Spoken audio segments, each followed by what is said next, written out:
Mama, Papa, sorry kung umalis ako ng walang Okay, sabi. naman ako. Sorry sa padalos-dalos na desisyon na ginagawa ko sa buhay ko. Sana mapatawad niyo ako. Kung hindi muna ako makakagraduate, itutuloy ko na lang ang pag-aaral ko. Pagbalik ko, sana maintindihan niyo ako at mapatawad niyo. Mapatawad niyo. Hindi ko sasayangin ang mga pangaral at ang mga natutunan ko sa inyo. Aalis muna ako at magtatrabaho. Nung nalaman nyo na nag-iwan ng letter yung anak nyo, nabasa nyo ito, ano yung naramdaman nyo? Lungkot, Mm. iyak. Mm. Pag naalala ko yung mga naiiyak na lang ako.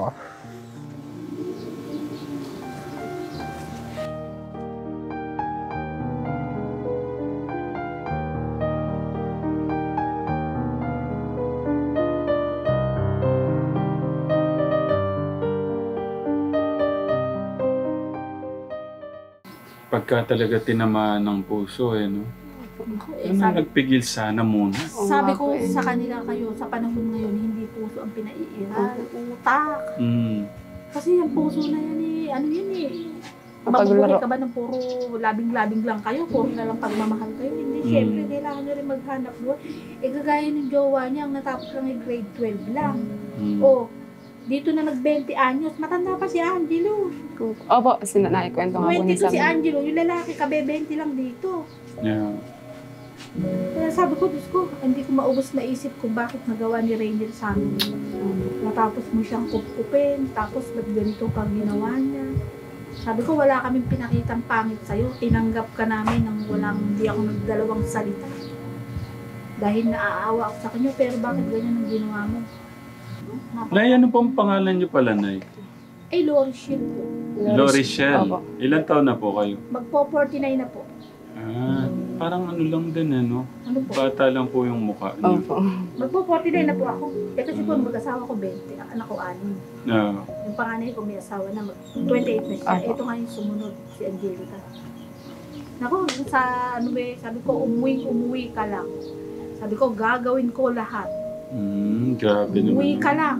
Eh, nagagalit nga ho sa akin yung mga kagaya ko sama ko sa center. Ako, hayaan mo na kay anak mo na. Kay CS po siya. Ay, opo. Kahit si siya, marami kong malalapitang ano dyan. Mm.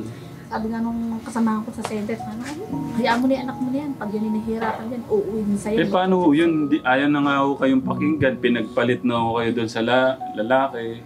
Tatanggapin niyo pa rin. Siyempre, ganun ho eh. Anak ko ho yun eh. Kaya kahit Siyempre, ganun ho yung magulang. kahit Ano? ho, anong gawin Kasalanan. nilang kaanuhan sa akin, eh, tatanggapin ko pa rin ho yun. Dahil siyempre, anak ko ho siya eh. Yeah. Ako yung napakarami ko ng pinagdaanan sa buhay. Kaya ako sabi nila nung mga kasama ko, ikaw pala kayo, napakadami mo na stress sa buhay mo. Mm. Buti ka't nakakaya mo, eh, ganun talaga. Grabe po, to be honest po, hindi po pumasok sa isipan ko yung ganyang. Kasama siya. Opo, ang alam ko po kasi, talaga. Pera lang ang problema niya. Opo, yun. Kaya po ang sabi ko sa kanya yan, ang chat ko pa nga po sa kanya, tara, pumunta ka na. Kahit po yung araw mismo ng pictorial po namin yun. Simula alauna Iniintay ko rin siya, no? na ano ko po, sabi ko, tara, Iniintay ko kami rin siya. bahala. Iniintay ko rin siya. Ang problema nga hindi, ayaw nga niya umuwi. Tapos, sabi mo, uuwi rin na ikaw ang mama. Eh, pwede din puro siya uuwi. Ang tanong nga, kailan ka uuwi? Eh, kailangan ka na nga. Opo. Sabi kong ganun sa kanya. Eh, hanggang sa hindi na siya nagparamdam. Kaya na isang araw, naka-chat, naka-open siya. Hindi po. Nakita ko siya naka-open. Nagla-log out na. Hindi na ako nag-ano sa kanya. Ito kasi, aral ng buhay kasi to, Nay. Ano ho yun sa tingin yung aral na pwede nyo ma-share sa mga nanonood para sa tingin nyo lang maiwasan yung ganong pangyayari? Na sa tingin nyo, malayong magawa po nung anak nyo yun. Ano sana yun naiwasan nyo? Ang ano ho, hindi ko pala pinatuloy dito yung ano. Kumbaga sa ano, ang sinisisi ko rin is yung sarili ko. Kasi kumbaga sa ano, parang ako rin ang naglapit sa kanya. Kasi aminado naman ako rin yung sinisisi ko rin naman sa sarili ko. Eh, sabi nga nung ano, huwag mo sisihin yung sarili mo. Kasi baka mamaya, yun ang kapalaran talaga ng anak mo. Parehas so tayo ng ano na. Meron din po kaming ano. Nagtiwala din po ako sa ibang tao. Sana hindi na po rin pinatuloy ang buhay. Kasi naman ho, siyempre, tao lang tayo. Oo, kasi gusto Malayo. natin masaya yung mga anak natin sa mga At saka kaibigan. pag hinikpitan mo, Ano din po, rebelde. rebelde. Pag niluwagan mo, lumala ang sitwasyon. Parang kahit saan po tayo lumagay. Wala kang paglalagyan. Anak Dahil ng kahit ipak saan mo ka talaga. lumagay, pagka hinikpitan mo, nagre-rebelde, ano sasabihin sa'yo? Hindi ka Kaya ganyan, ganyan hindi ako. ganyan. Lalayas pa kung ano pa gagawin. Tapos hinayaan mo na, binigyan mo ng luwag, umabuso. Opo, yun. Grabe yung mga abusado no? Umabuso sila. Kaya, ewan ko. Sabi, wala na akong masasabi sa kanya. Basta siya, mag-iingat na lang siya palagi. Dadasal na lang natin. Kung ano man ang kuwan niya, alagaan niya sarili niya, ganun. Kasi nauna-una, Babae po siya. yung Goiter po niya, Tsaka opo. pagka ano yun, sabi niya, hindi siya makahinga. Opo, Sumasakit daw ang dibdib niya. 3 months na lang Opo. 3 months na nga lang, sabi ko, March, April, May. Pagdating daw ng June is mamamahinga na Opo. 1 month. Pagdating nga ng July, graduation Grabe na. na po. Kahit po si Ma'am Sigrid, ang sabi pa nga po sa akin nun, sige, kontakin mo ng kontakin para ako na bahala, makakagraduate. Yun nga po kasi yung inaano ko sa kanya na, opo ma'am, talagang kahit magkanda umagahan hanggang maghapon po, chinachat ko po talaga siya. Ang last ano nga po niya sa akin is, yes, uuwi ako mayor kasi sa iba na lang ako magpapa-pictorial. Ito syempre po, in-expect ko naman din po yun. Kaso, grabe po. Ang sabi, si Rainier naman ho is mabait naman eh. At kasi sabi nga ng nanay niya, sabi niya, si Rainier ho iyan. Pag napunta ng Bulacan yan, walang oras na iyan eh, hindi. Nagchat-chat sa akin yan, kinukumusta kami, ganyan. Mabait naman, nabata siya. Kaya ang hindi ko nga lang maubos maisip. Na-influensya. Alam niya. Graduate. Nag-graduating na sana siya sa sarili niya. Opo, yun po. Dapat kung hindi niya masabi ano ng person sa akin, kita. Hindi ho, sumasabi sa akin. Kasi pagkaan naman, nag-chat-chat. Ang pakayo talaga namin dito ay matulungan yung anak niyo talaga. Paano ho kaya nating matutulungan si Angelo? Yun nga po. Kung ayaw naman ho umuwi, puntan man ho natin doon, katingin niyo ho ba'y sasama naman? Nabago sa puso po niya. Opo. Kung susunod man, pero parang Baka masama mamaya yung- doon pa kami magkagalit na mag-ina, doon pa kami magsabog ng kahihiyang mag-ina doon. Opo. Kung siya lang ay siguradong sasabi, bakit ba hindi ko pupuntahan doon? Ang problema, baka mamaya, pangungutang ko ng pamasahe. Saan ho ba yun, Nay? Sa Socorro, Socorro. Mindoro Oriental. Ang layo po. Ang layo! Dulo ng araw ng Mindoro yun, Oriental. Ang hirap daw ng buhay doon. Kaya nga siya napadpad Mahirap nga dito. po. Kasi wala daw matrabaho doon. Tapos ngayon, Si Rainier po, no? Tapos ang mauwi doon, ayaw nang pumunta rito. Grabe. Hindi ko po talaga expect na yun po yung pinaka-ano. Hindi ko rin ho ina-expect. Yan, yung sulat ni Angelo, ang haba-haba, nakatabi pa sa akin. Hindi ko Kasi, maitapon-tapon yung sulat. Kung tutuusin Pwede po, mo makita, Nay. sabay po kami Yanika! Kuhanin mo nga yung sulat ni Angelo doon sa may pink kong wallet, doon sa may ilalim nung mga bag-concrete sa ilalim ng divider dyan. Ito po sana yung unang mission niya na graduate na po siya. To be honest po, sabay po kaming nangangarap eh. Sabay po, kasabi ko nga po sa inyo, nagkakausap po kami ng kwentuhan, ganyan. Sa chat po, sinasabi po sa akin, Mayor, ilang ano na lang tayo, gagraduate na tayo. Kaya hindi ko po lubos maisip na talagang, hindi po sa pagbibiro, panloloko, pero talagang hindi po kompleto yung sayo kahapon kasi, yun nga po, may missing piece po sa section namin. Gagraduate na. Kaibigan mo eh. Kajokaran mo tapos, Opo. di ba? Yun nga po eh. Grabe. Si tatay pwede natin makasama. Tay, baka pwede mo na. Dito po, oh. Grabe mo. Ate Karen. Aking Angelo. Saan nagsisimula? Napakahaba. Ate Karen, dapat basahin mo ng... siguro bigyan ko pagkakataon, ikaw mag-announcer ka, di ba? Mama, Papa, sorry kung umalis ako ng walang Kaya sabi. naman ako. Sorry sa padalos-dalos na desisyon na ginagawa ko sa buhay ko. Sana mapatawad niyo ako. Kung hindi muna ako makakagraduate, itutuloy ko na lang ang pag-aaral ko. Pagbalik ko, sana maintindihan niyo ako at mapatawad niyo. Hindi ko sasayangin ang mga pangaral at ang mga natutunan ko sa inyo. Aalis muna ako at magtatrabaho. Huwag kayong magalit kay Rainier dahil ako ang may gusto sa ginawa kong ito. Diyan ka pa kumari. Suklian ko pa din ang mga sakripisyo na ginawa niyo para lang makapag-aral ako. Lalayo muna ako at magtatrabaho. Palagi ko kayong kakamustahin. Sorry talaga sa desisyon ko na to. Basta lagi niyo lang panghawakan. Habang nabubuhay ako, gagawa ako ng paraan. Maiangat ko lang kayo. Maaalis ko lang kayo sa kahirapan. Hindi man ako nakatapos ngayon, sisiguraduhin ko na lang na may ibibigay ko yung ginhawa na nararapat sa inyo. Pagsisikap ako, kahit mahirap yung desisyon na ginawa ko, pangako, hiling ko, sana na huwag niyong saktan sarili mo, ganun din kay Papa. Palagi kayong mag-iingat, asahan niyo na babalik ako, huwag kayong masyadong umiyak. Kapag nalaman ko na may hindi magandang nangyari sa inyo, hindi ko mapapatawad sarili ko at hindi ako magdadalawang isip na pahirapan ang sarili ko hanggang sa hindi ko nakayanin. Basta pangako ko na babalik ako. Palagi kayong mag-ingat. Sana din mag-build yung pagmamahal nyo kay Papa bilang asawa mo. Gagaan din ang lahat. Sorry muna sa desisyon kong ito. Palagi ninyong tatandaan na kayo ang pinaka-the best na magulang sa lahat. Sorry sa mga kamalian na nagawa ko. Sorry kung hindi ako naging mabuting anak sa inyo. May karma din itong ginawa ko, pero tatanggapin ko na lang dahil ginusto ko ito. Alam ni Lord kung bakit at anong dahilan kung bakit nawalan ako ng ganang mag-aral. Sorry kung hinayaan ko kayo na mabaon sa utang.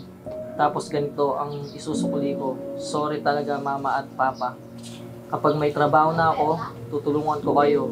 Basta maluwag ang pera sa akin. Kapag may sapat na ako na ipon, sisiguraduhin ko na babalik ako. Makakabawi din ako. Pangako. Sorry din kung pansariling kaligayahan ko ang inuuna ko ngayon. Tutupadin ko ang hula ni Ate Aida sa akin na makakaipon ako. Palagi ko kayong kakamustahin. Nakakahiya sa inyo ang ginawa ko, pero nape-pressure na din ako sa buhay na sana maintindihan nyo ang sinasabi ko. Tiwala lang, makakaraos din tayo kahit napakatanga ko. Sorry din kung hindi ako naging nakinig sa mga pangaral nyo. Sorry kung hindi ko ito nasunod. Mama, Papa, sorry. Pangako, babalik ako. Mahal na mahal ko kayo. Ikalma nyo ang puso nyo at isipan nyo, ha? Sa mga kapatid ko, sana ay tulungan nyo sina Mama at Papa at sana ay mapatawad nyo ako. Pasensya na sa lahat-lahat. Mahal ko kayong lahat. Angelo.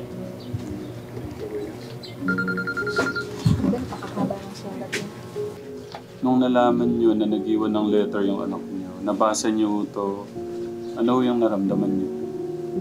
Lungkot, iyak. Pag naalala ko yung mga naiiyak na ako.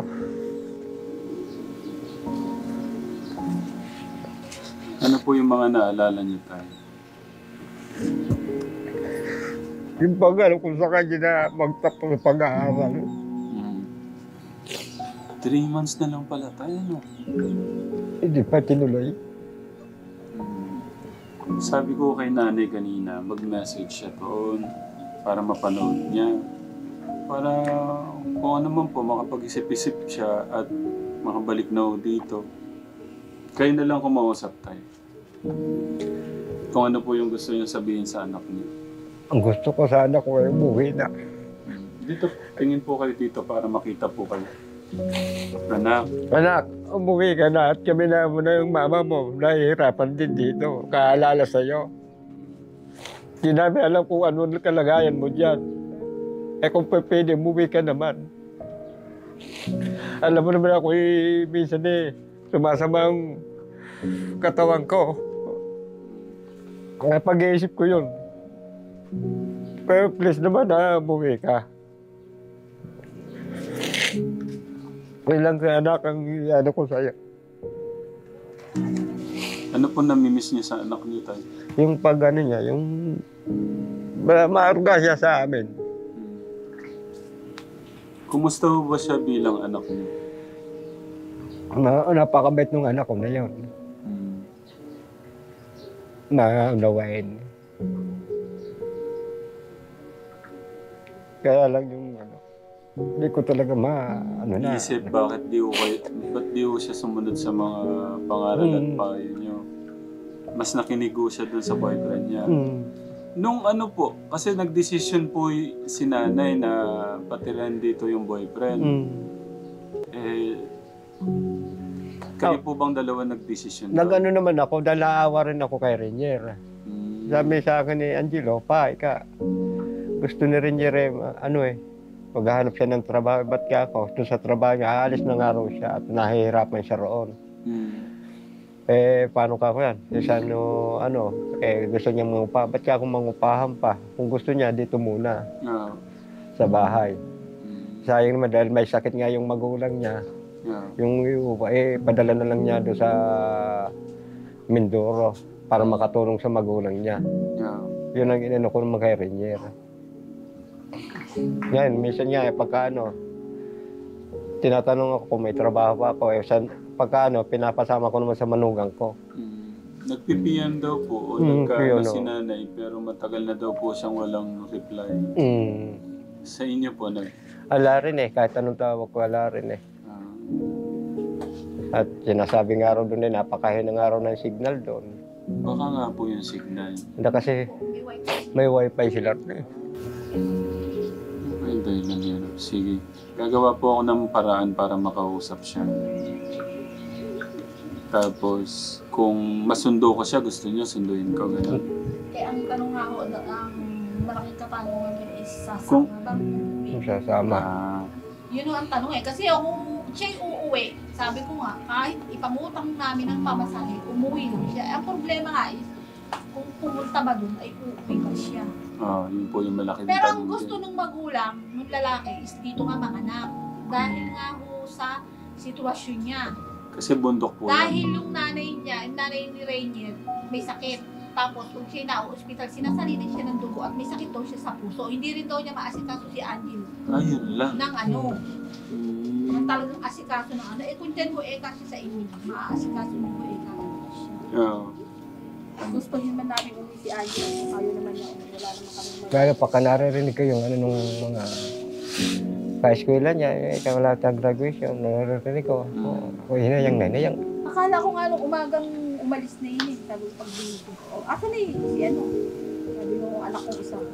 Umalis na yata ikaw, hindi ba ikaw nagpaalam? Tapos yung bag niyang ginagamit pangpasok, is nakita ko sa lamesa. Akala ko nasa banyo, nagagayak. Pala, iniwan na yung bag doon, umalis na. Madaling araw sila umalis. Tinakasan ko kayo. Kumakasal ka. Talagang nung hapon pa lang nung pinlano na nilang dalawa. Natapat naman na duty ko nun Yung pagpaplano po nila, wala ko kayong napansin na nag-iba yung kilos. Ganun. Wala ko kasi normal lang na. Lagyan sila sa duyan. Kasi nandun sila lagi sa duyan. Hindi ko siya Hindi malambing ko- o ano. Hindi ko talaga inisip na sila aalis. Kasi itong Rainier ko kasi nung bandang ilang linggo nang walang trabaho. Nahihiya. Nahihiya siguro nang dito siya kumakain, wala siya ginagasos. O minsan kadalasan din nung nawala ng trabaho, pilit namin siya pinapakain. Ayaw na niyang kumain kasi nga nahihiya siya. Dahil nawala siya ng trabaho. Sige na. Alamin ko kung ano po yung sinasabi niyang dahilan kung bakit Tapos kay tatay, sabihin ko lang po sa inyo, baka hindi niyo narinig, kakarating lang ni tatay. Ano muna pala yung trabaho niyo, tay? Barangay tanod po. Tapos pareho, contraction. Ako, barangay health worker siya, barangay tanod. Pero nagko-construction. Contraction Kaya sila. nga ko niya, hindi nakakapagtrabaho. Ulan ng ulan. Okay. Ng ulan talaga. Nandito kami kasi nga po, yung classmate po ng anak niyo, ano po si Ate Karen. Siya po yung mayor sa classroom. So, si Ate Karen po, nung 1 linggo, 2 linggo, sinabi niya sa akin yung kalagayan po ng anak niyo na gusto niyang ilapit sa akin. Tapos gusto niya nga pong patulungan sa akin na baka kung ano po yung maitulong. Kaso, wala po sa isip ni Ate Karen na yung kalagayan po nung anak niyo problema. Iba yung sinasabi niyang dahilan. Sa Oh. sinabi mong ano, na, alam Sige mo, po. pagkakaalam mong problema. Hindi po, yan po yung kasama ko sa barangay. Okay, Alam sorry. ko naman po na may boyfriend nga po siya, pero hindi ko po lubos isipin na... About doon sa buntis. Ano. Kasi, sabi ko nga po Ang kahapon. pagkakaalam ko naman eh, hindi nga buntis. Hindi nga po eh. Dahil ang alam ko, kasi noong February nandito siya, nagkaroon siya. Tapos nung tinanong ko na nandun, sabi ng nanay nung March, hindi na nga roon nagkaroon. So, ibig sabihin, hindi siya nagkaroon, buntis na nga. Yan sabi ko naman, wala namang problema kung buntis siya. Kasi parehas po kaming nangarap na, ayan, aakyat na tayo sa stage, malapit na ilangan. Kasi nga po, schoolmate ko rin po siya sa SI. Kaya kilala ko yung buhay niya.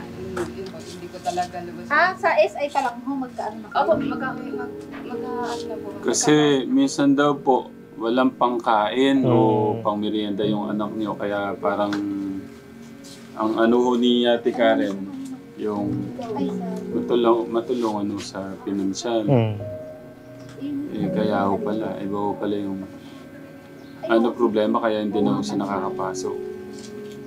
Siya, pagka ako nagtatanong naman sa anak ako, may baon ka ba ako?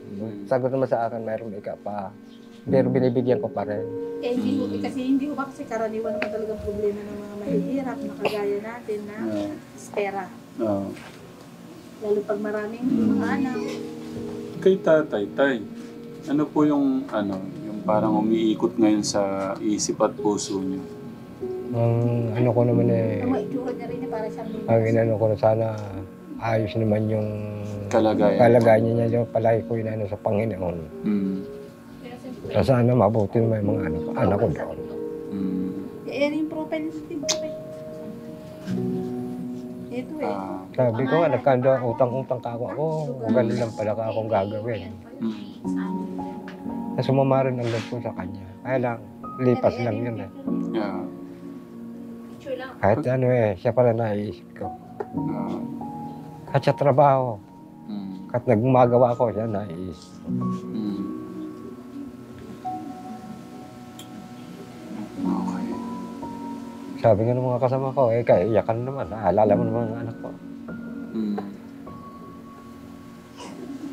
Pero nung graduation, Mm. kaya iyakan na naman.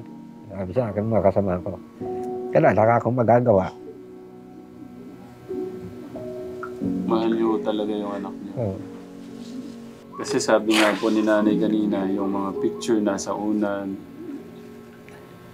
Anong ba na pagka nasa unan yung mga picture?